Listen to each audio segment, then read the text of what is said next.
Hi, my name is Rob Nellis. I'm one of the founding partners of Buyers+Cellars Wine Purveyors. I've also been a wine educator for over 25 years. Today, I want to chat with you a little bit about Casa de Mirage's Planet Mirage Nina.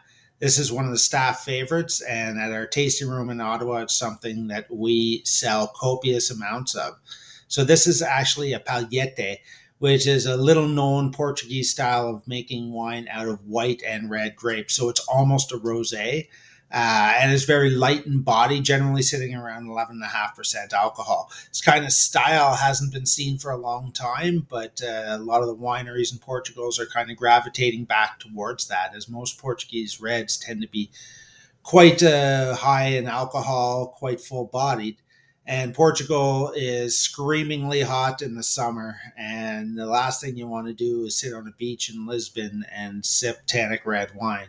So this style was also given to the field hand. So this was kind of the leftovers of the grapes after harvest. They'd be field blended together and just thrown into a simple fermentation and given out for everybody that worked on the vineyards to sip. And this is kind of the inspiration for what Antonio Lopes Ribeiro and his wife, Sarah Donocio, have done with this particular wine. Nina is light red, almost rosé in color, quite clear, and it's got great amounts of acidity. It's using 20 different varietals, 10 white and 10 red. Don't ask me what they all are because it doesn't really matter. These are kind of field blended together, and the majority of them are indigenous to this particular region, which is the Dow in Portugal. They're foot trod, which is quite interesting, in cement. And then they add a little dried chestnut flour. And then what this does is a little bit of stabilization. Planet Mirage wines are all natural wines, and this is quite the craze lately, but they're biodynamically farmed, and there's absolutely no additions or alterations made to the wine. What the vineyard gives you and what the natural yeasts in the cellar give you is what the wine is when it's bottled. It's bottled unfined and unfiltered, but it's not throwing a ton of sediment. This light style of wine can be chilled lightly, and you can drink it as you would a rosé, or it can be served at cellar temperature. Food wise, it goes particularly well with seafood, which is quite surprising, especially considering the fact that it's technically a red wine. But I quite like it chilled and served with mussels with a little bit of spicy element to it. You can also serve it with planked salmon as you would a Pinot Noir, or you can have it lightly chilled and sipped on a patio in the hot sun because it's not tannic in any way.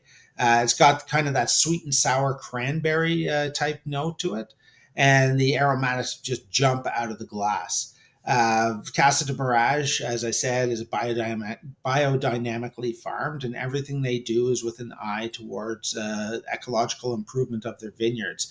They want to be good hosts to all the wildlife and all the insect life around them. So they have wild plantings of whatever indigenous plant growth is around the vineyard, and they allow it to run wild through the vineyards. They'll plant some of their vines, traipse up trees. Some of them are hung from trellises. Others are bush vine trained, and they just harvest these all around the same time for the Nina. And this is one of the most refreshing reds you're ever going to try.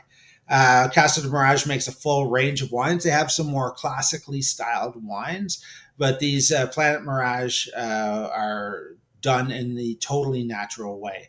So if you're into natural wines, or if you want to try something a little bit different and a little bit fresh this summer, give Nina a try. Thanks very much. Have a great day.